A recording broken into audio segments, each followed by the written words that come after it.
Hi, my name is Eva, and today I'm going to share with you how I plan my reading in advance and hopefully how that will help you read more.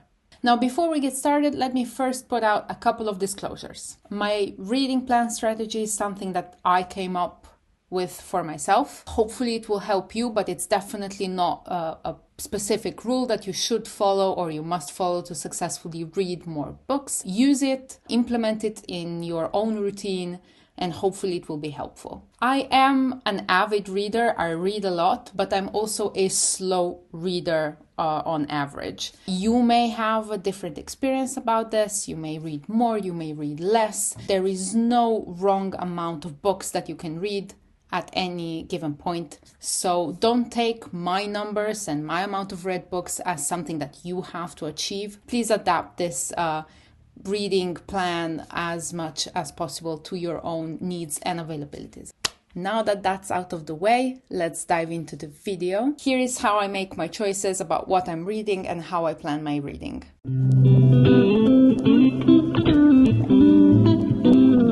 It is a sad truth that there are more books in this world than you will ever be able to read. Just in my small country, Slovenia, we publish on average 1,500 books every year. Every year. That's an insane amount of books to ever be published in a small country of 2 million people, which just implies that it's impossible to read even all of Slovenian publications, let alone all of the world's publication. So yeah, you will never be able to read everything, but what you can do is plan well what you will be able to read and in what manner.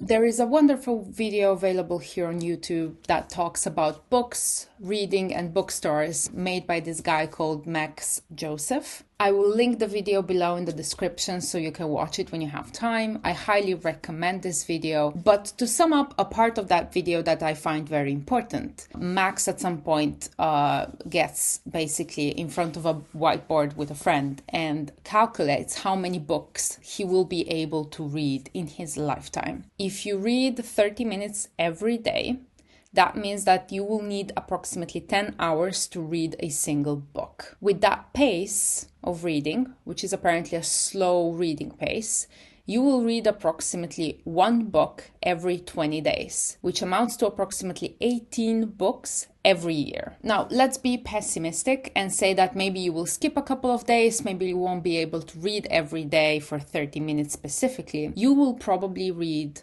somewhere in the ballpark of 15 books every year. So this is the question. If you will read 15 books every year, what are going to be those books and what kind of choices you will be making?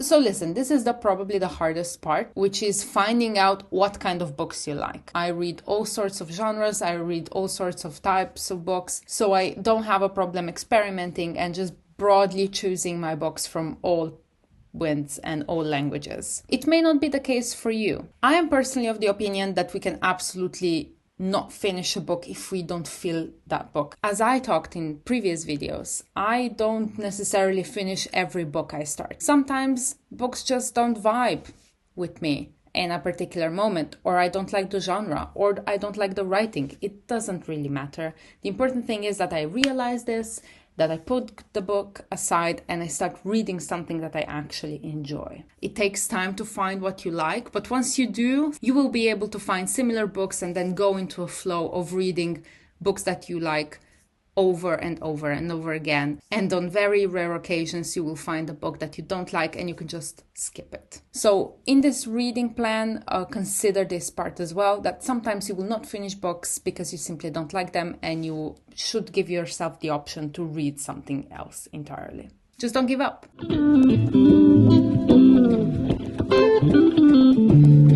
So the format of books that you read depends entirely on you. Some people prefer ebooks because of their practicality. Some people prefer printed books because of the feel of a book. Some people prefer audiobooks. None of these formats are wrong. All of them count. Book formats help you read more. Do you have a long commute to work or to school or to university and you don't have a big backpack to use so you can haul your physical books with you? Use an ebook reader.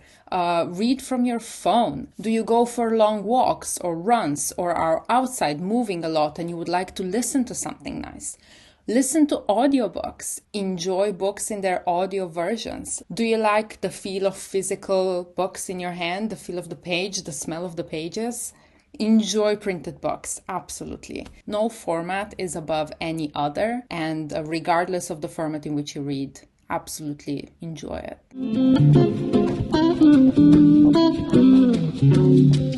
Now, to the essence of this video, the planning. I personally think that you should prioritize 3 categories of books. The first one is books that you borrowed. The second one is books that you own. And the third one is books that you are really, really excited about. Regarding the borrowed books, my library has this rule where you have to return a book in 21 days time, which is 3 weeks, but you can still prolong your borrowed book for another week, which means that I have approximately 21 to 28 days time to read a specific book, which if you read 1 book a month, which is roughly, 15 books a year, you can definitely just borrow books from the library and have very low costs with that reading experience. Same goes to books that you borrow from friends, family, co-workers, partners, whomever it may be. I expect, or other people expect, that these books will eventually return to their proper owners. So I prioritize borrowed books from people so I can return the book to them and not have guilt trips about it. I own a lot of books. I completely acknowledge the fact that reading books and buying books are 2 completely different hobbies. I personally own more than 400 books. Half of them I have never opened. I want to try to read as many books that I already own as soon as possible. Also because I'm not a big fan of just having books for books' sake. Although that's a very fun hobby to have, it's also a very expensive hobby to have. My financial situation would not survive such a hobby. The last category of books that I prioritize is books that I'm excited about. For example, I have books on my reading list or on my reading plan that are yet to be published. I usually either pre-order a book that I'm very excited about or wait for its publication, but I know full well that when it comes out, I want to read it as soon as possible.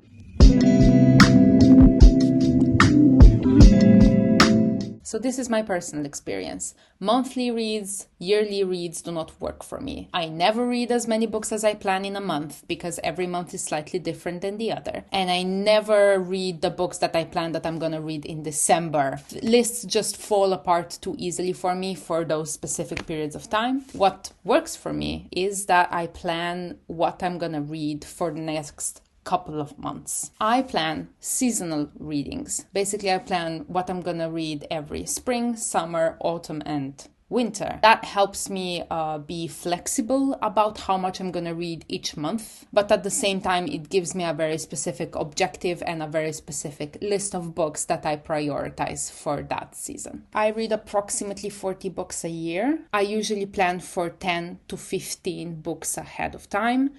So I have a good idea what I'm going to read in the next 3 to 4 months. However, if you read less or you read more than me, you can plan that chunk of reading ahead of time in different ways. If you read 10 to 15 books a year, you should plan for 3 to 4 books for every season. Absolutely adjust this plan as it fits you specifically.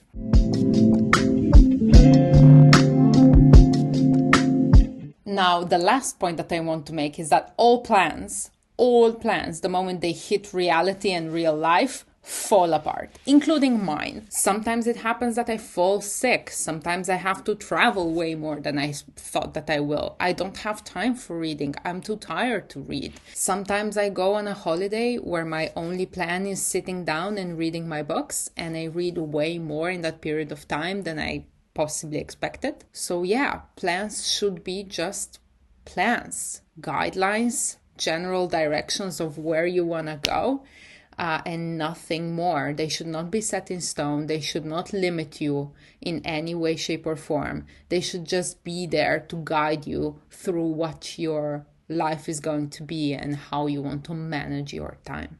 Failed plans are not always a negative thing. I believe that sometimes failed plans show us our true direction. And sometimes our failed reading plans may also mean that we read way more than we thought that we were gonna, which I think it's a very positive thing. So my suggestion is follow the plan as much as you can. Use it as a guideline, but don't get yourself up in a twist if it fails or it changes. It's very natural, it's very normal. It should be a guideline, not a set of rules written in stone.